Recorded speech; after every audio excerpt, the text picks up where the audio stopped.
Century মারতে গেলে আপনাকে গ্রিপটা ভালো করতে হবে, আর চার্জিং ঠিকঠাক করতে হবে, বডি সিলেকশন ঠিকঠাক করতে হবে, তবে আপনার গ্রিপটা সেঞ্চুরি হবে। চলুন দেখা যাক, আমি চেষ্টা করছি সেঞ্চুরিটা মারা কীভাবে দেখাবো।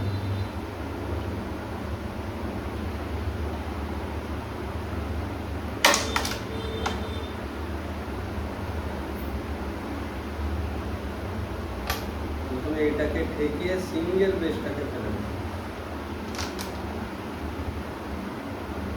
তারপর আমার কাছে এই একটাই অপশান আছে গুটি ভাঙা, তো এটা দিয়ে চার্জ করব।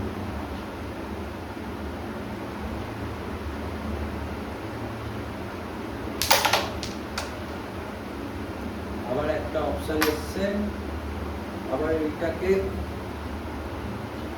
খাড়া মেরে এটাকে মাইনাস মেরে চার্জ।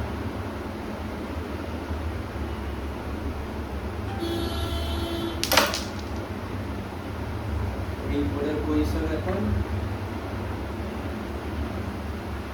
এই পজিশনে রেডটাকে দিয়ে এই কালোটাকে যদি সরাতে পারি তাহলে আমার এই গুটিটা পাস হবে।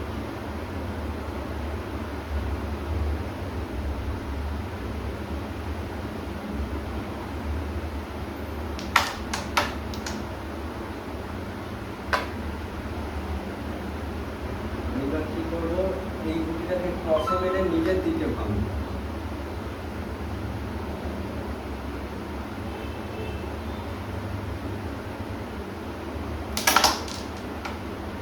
দেখুন বোর্ডটা একদম ইজি হয়ে গেছে।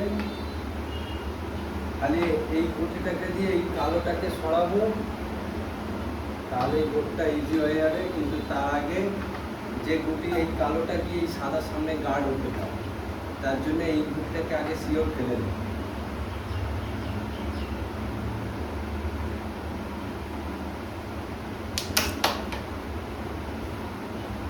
তারপরে এইটা দিয়ে কালোটাকে সরিয়ে দেব।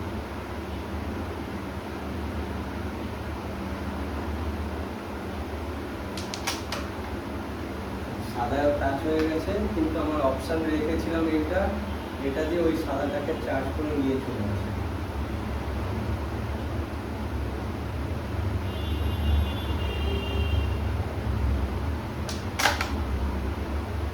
হয়ে গেল, কাছে চলে এসছে। এটাকে আপনারা ইজি ফেলে দেন।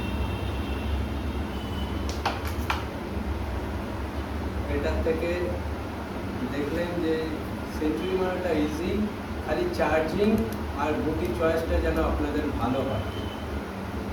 চলুন, পাশে থাকবেন, লাইক শেয়ার করবেন, কমেন্টস করবেন, আর আপনারা আমার থেকে কোনো যদি সমস্যা হয় ক্যারাম নিয়ে আপনারা আমার কাছে জানতে পারেন, আমাকে জিজ্ঞেস করতে পারেন কমেন্ট বক্সে। চলুন, টাটা।